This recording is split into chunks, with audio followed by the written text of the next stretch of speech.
Good day mga paps, panibagong araw, panibagong kwento na naman na mapapakinggan ninyo sa akin.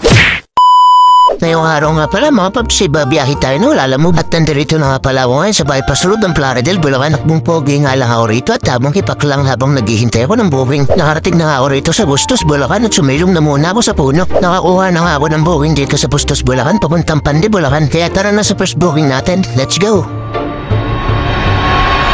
Na-pick up ko na nga rin itong first booking natin mga paps. Kaya tara na sa drop-off location mga paps. 4 kilometers nga lang din ang layo rito. Hindi ko na ito sinabayan ng booking. Kaya nakarating agad ako sa drop-off location. Ang usapan nga namin ni customer pagdating ko nga sa kanila may kukunin pa akong 3 pirasong alampay. Kaya nung nakuha ko na nga yung alampay ay di-deliver ko naman ito sa BSU Malolos, Bulacan. Hindi niya na nga ito binuko kay Lalamove. At ang rate nga ng kay Lalamove ay 153 pesos. Plus yung kanina ay 73 pesos. Kaya binigyan ako ni customer ng 230 pesos. Sinabayan ko nga rin pala ito ng booking dito sa may Pandi, Bulacan, papuntang Bulacan. Kaya pupuntahan ko na muna follow ang booking natin mga paps. Let's go! Nandito na rin ako agad sa may pangalawang booking natin. Ito nga lang din yung pipick upin natin mga paps, accessories ng Big Bite. Ang una nga pala natin itadrop dito ay yung papuntang Bulacan na may delivery fee 156 pesos. Ilang minuto nga lang din na lumipas mga paps ay nandito na nga rin tayo sa drop-off ng Bulacan. Kaya pupunta naman tayo ng BSU Malolos, Bulacan mga paps. Bago nga yun ay nagpakarga nga muna ako ng gasolina dahil nagbiblink na yung fuel gauge natin. 4 kilometers nga lang ang layo simula rito kaya tara na, let's go!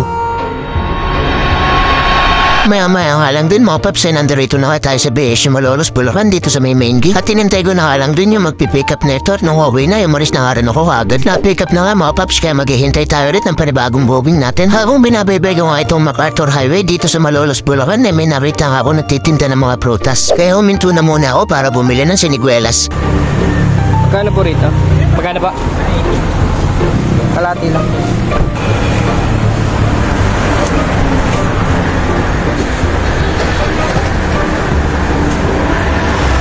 Ito 100 na. Sige. 100.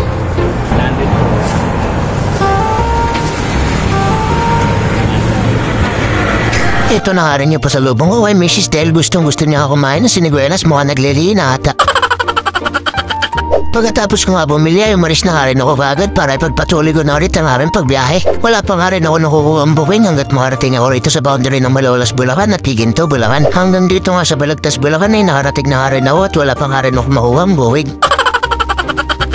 Dahil alas-dos na nga rin ng tanghali at hindi pa nga ako nanananghaliang kaya naisipan ko muna kumain. Dito ko nga naisipan kumain sa Gargis Grill, Balagtas Branch. At isa nga rin sa mga chef dito ay yung klase ko ng high school, Jose Abad Santos High School. Hindi niya nga rin naasahan na darating ako ngayong araw. Kaya nung nabita niya ako ay pinuntahan niya na agad ako. Inaya niya na nga akong kumain at ang hinalok niya sa akin na yung specialty niyang gotong Batangas. At sinerve niya na nga sa akin habang mainit-init pa. Tara, kain muna tayo mga paps. Unang subo para sa mga solid followers natin dyan. Aba, talaga namang napakasarap. Lasang-lasa mo talaga yun ba? Kahit yung pagkakagisa niya. Saktong-sakto nga lang din ito sa mga walang ipin dahil napakalambot ng pagkakaluto niya. Habang kumakain niya ako rito ay nagkukwentuhan kaming dalawa. Sabi ko pagka wala ka dyan, diretso na ako nakita kita. Pag wala ako dyan, baka tulog lang ako doon. Kasi di ba pang umaga ka mo, sabi mo sa akin dati? Panggabi ako. Hanggang alas 10 ng umaga. Kasi 12 oras sa duty ko dito eh. Nanta ko na rin pa. Bago lang ako dito. Parang sinabi mo nakaraan, bago ka lang din. Walang pinagbago. Ano po? December tulog bukas eh. Last year. Asya lang pala. Tapos stay na ako dyan. Bansa mo lang. Oo. Hindi ka na umuwi doon? Saan ka ba Cavite? Oo, hindi na ako ng Cavite. Hindi ka na umuwi? Kasawa ka na siguro dito. Hindi, nandun yung asawa ko. Palas Piñas. Malakas lang sa Manila, di ba? Ha? Malakas lang sa Manila. Narin ako Manila. Japan. Galing na ako ng Busto, Pandi. Ay, galing ko pala Bulacan. Tapos sumiretso ako Malolos.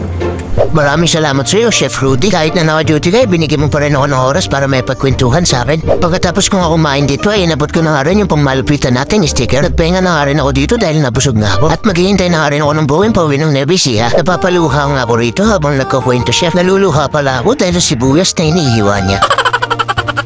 Nagbayat na nga rin siya rito ng luya dahil mamaya nga daw ay may lulutuin pa siya. Napakabait niya ng mga staff dito at mga masisipag pa. Kaya saan ka pa? Sa Gargis Grill ka na, huwag ka na maghanap pa ng iba. Maya-maya nga lang din may nakuha na nga akong buwing kaya nagpaalam na ako sa kanila. Hindi niya na nga ako pinagbayad dito at sikot na nga daw ni Chef Rudy. Kung alam ko nga lang na libre, di sana umorder ako ng madami. Siyempre, joke lang yan. Maraming salamat nga pala ulit. Nakakabawi rin ako sa iyo sa susunod na araw.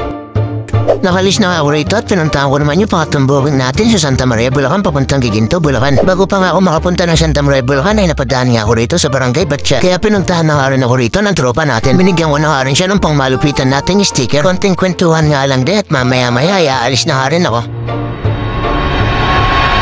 Nandito na rin pala ako sa Santa Maria, Bulacan at napick up ko na rin yung pangatlong booking natin. Inilagay ko na rin sa ilalim ng upuan para hindi mabasa kung sakaling uulan. Wala na nga akong makuha ang kasabay na booking nito kaya dimiretso na ako sa drop-off. Nandito na rin ako sa subdivision sa Giginto, Bulacan. Ang delivery fee nga pala nito ay 110 pesos. Dito nga sa Giginto ay may kinuha nga akong booking at ang pick-up nito ay sa may Balagtas, Bulacan. Papuntang San Ildefonso, Bulacan. Tamang-tama dahil pauwi na nga rin ako ng Nueva Ecija. Kaya tara na sa pangapat na booking natin. Let's go!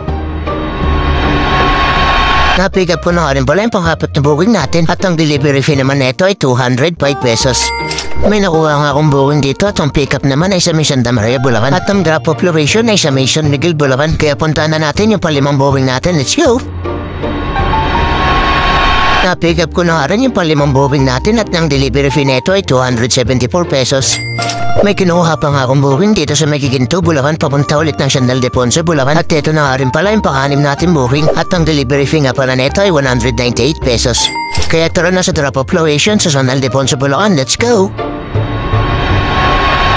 Nandito na nga rin pala tayo sa San Ildefonso, Bulacan at yung una kong dinarap ay yung galing ng Giginto, Bulacan at sunod ko namang dinarap ay yung galing ng Balagtas, Bulacan at yung huli kong dinarap ay yung sa may San Miguel, Bulacan. Hindi ko na nga nakunan ng video kasi nabutan na ako ng walan. Bali ang total natin kinita ay 1,173 pesos. Ililis pa natin dyan yung komisyon nila alam mo ba't yung panggasolina natin. Kaya goods pa rin yung kinita ko rito kay alam mo. Malapit na nga rin pala ako neto sa bahay kaya hanggang dito na lang din ang aking kwento mga paps. Kita-rits tayo ulit sa susunod kong video. Salamat sa panonood. Paalam!